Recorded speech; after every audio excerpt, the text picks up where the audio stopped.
In London, I was fortunate enough to visit with the distinguished conductor, Sir Adrian Boult, and he cordially accepted our invitation to talk about his own experiences with Maestro.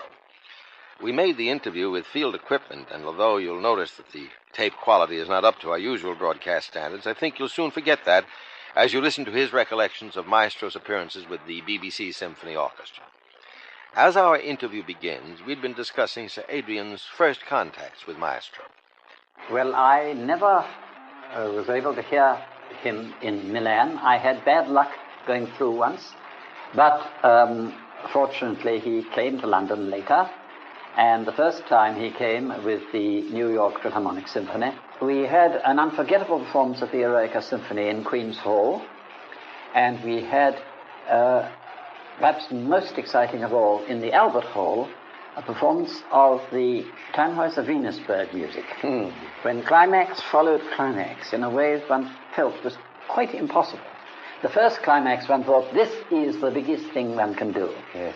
And on they came, 2 or 3 more, each more impressive than the last. Well, then, now you are watching Maestro as a fellow conductor. You yourself were. I was conductor of the BBC Symphony Orchestra from its foundation in 1930. Yes. How did it come about that Maestro came here to conduct your orchestra? I don't know. I suppose he'd heard about it.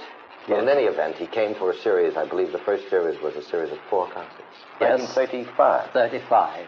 There were 4 to 6 concerts every summer from then on.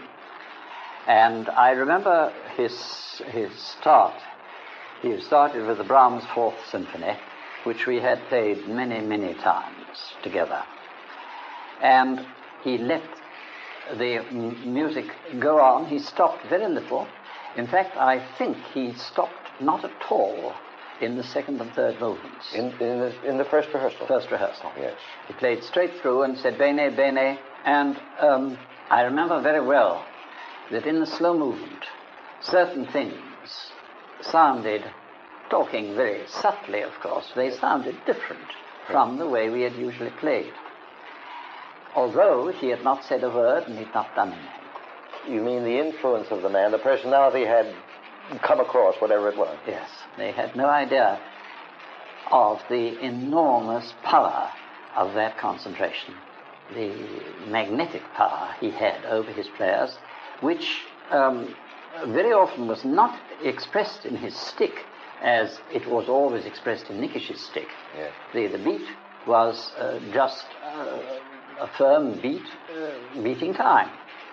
But his mind and his eyes were conveying the thing with such power that it affected everybody who was playing for him. Well, now we have our first concert. You spoke of the Brahms in 35. Then there was a series. Every year Maestro came until the war. Every year he came until the war, I think, yes. You had a magnificent concluding series. You didn't know it was going to be the concluding series. Am I right, Sir Adrian? Yes. We had the complete Beethoven symphonies and the reminisces. That was a wonderful occasion, too. Did you recall any incidents in connection with it? I can recall one rather amusing one. The last concert, the Missa Solemnis. We were in the artist's room, and everybody was just keyed up. In fact, I think the soloists had already gone onto the platform. He came up to me and he caught hold of my coat, said, "My friend, please, will you go onto the platform now and tell the public we will not have the concert now, we will have it next Friday." There was not only a European hookup, but the Queen's Hall full of the audience. Besides an international broadcast, yes. An international broadcast. I didn't know what to do. I began talking about the weather. I saw that when he made the remark, Mrs. Toscanini scuttled off to her seat in the audience. She wasn't going to have anything to do with that, but she did go to her seat, so I suppose she thought it would still go on, in spite of this awkward moment. Oh, what was it? I just went on talking, and in a moment, 2 minutes later, I suppose, the door opened, and the rather firm man who is platform director and still looks after the BBC public concerts, opened the door and looked through and said, "Ready, please, Maestro." The maestro went off, so the incident was over. But it was a very terrifying one for me for the moment. Would you care to venture now and guess over the span of 30 years, it is almost 30 years, Yes. what it was that made Maestro, not quail isn't the word, but say, no, I can't. Was it, what do you think? Oh, I think it was the one thing that he had such a terrifically high standard of performance. I mean, he expected from himself, well, he expected prodigies from everybody, but he expected from himself something more than that. And he was never satisfied with what he did himself, and that produced the most acute nervousness. What was your personal close impression of him, Sir Adrian? You worked with him through these years. What was your first impression when you met him in 35?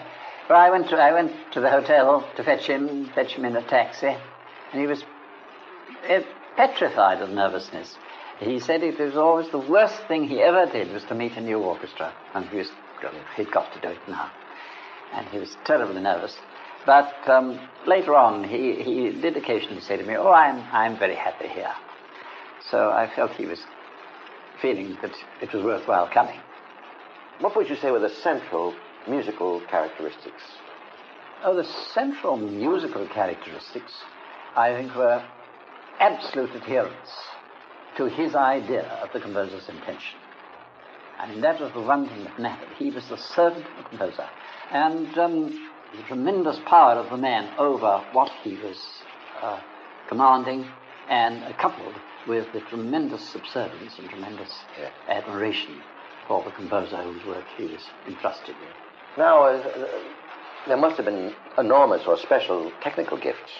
Well, he'd been brought up in the orchestra, brought up in the opera house, and he had an ear which completely absorbed everything that he heard. And he had, prior to that, a knowledge, a power of translating what he saw into terms of music, which was, I think, perhaps unrivaled in his generation. I mean to say, his vision of the score, limited though it was by his terrible short sight, all the same, produced in his mind a sound picture which was perhaps much more accurate than any sound picture that any of the others of us who studied scores could pull together. You've spoken of the technical side of his musical endowment. Obviously, along with this inner ear, this fantastic inner ear, went memory, obviously, as you've indicated. Yes. Fantastic memory. You spoke in an article you wrote at that time, I happen to be reading in the BBC journal The Listener, about his concentration. Yes. You spoke of that, I think, as the paramount gift. Absolutely paramount, yes. Yes, it was something to be seen, to be believed. You can't talk about it, really. You can't describe it. It was just 100% power, which radiated everywhere and impressed itself on everyone who was in contact with him. So, Adrian, I'm going to ask you two questions. First, what is the heritage here in London that Maestro left? Your orchestra meant that much of the personnel had changed since then. Yes, it has. There's still some of the men. There are about half a dozen still there who played with Toscanini. Yeah. But still a tradition exists, though. Oh, yes. So they talk about him. Plenty of them. And a musical tradition, too, of... I think so, yes. I think so. Of course, he came once more and conducted the Philharmonia. I forget when that was. You probably know the year. He gave the 4 Brahms symphonies in 2 concerts. And that, again, was very impressive. We were sorry he wasn't... I had retired then, too, from the BBC orchestra. I'd achieved the age limit. And I was sorry that he was with a different orchestra, but it was a very beautiful orchestra, too. And we enjoyed the performances very much. What would you say, in closing, was the single thing, if you must restrict it to one thing, as you think back now of your intimate association with Maestro Toscanini, what was the one single thing that made him so extraordinary? Oh, I think that the single thing was what we've talked about, the concentration. I mean, short of that, without that, he would have been, of course, a great musician. But with that, he was this supreme being who compelled everybody to interpret the composer's intentions in the way in which it seemed the composer most wanted. He was a great man, and one who we all benefited from having contact with.